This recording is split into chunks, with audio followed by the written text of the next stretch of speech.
আজকে আপনাদের দেখাবো চায়না হোটেলগুলো কেমন হয়। এটা ছিল হিলটন হোটেলের লবিটা। দেখেন অনেক সুন্দর, আমার কাছে ডেকোরেশনটা অনেক দারুণ লাগছে, জাস্ট জোশ ছিল। দেখেন এই কার্ডের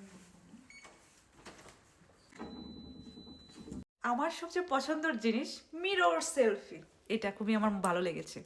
পাশেই ছিল ওয়াশরুম, ওয়াও জাস্ট ওয়ান্ডারফুল।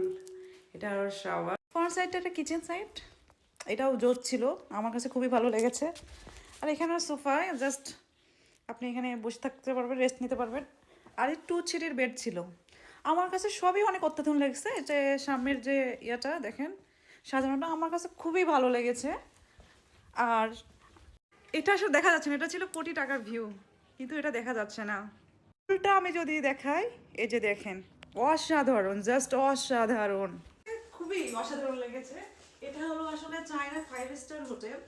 তো আসলে এটা হিলটন হোটেল নাম করা। আপনারা যারা আসলে বাইরে যান বা কোথাও যান তারা আসলে বুঝবেন। আমার কাছে সবকিছু 5 স্টার, আসলে 5 স্টার রেটিংই দিতে হবে। তো এই তো হলো আমাদের চায়নার 5 স্টার হোটেলগুলো এমনই হয়। ভালো থাকবেন, আসসালামু আলাইকুম।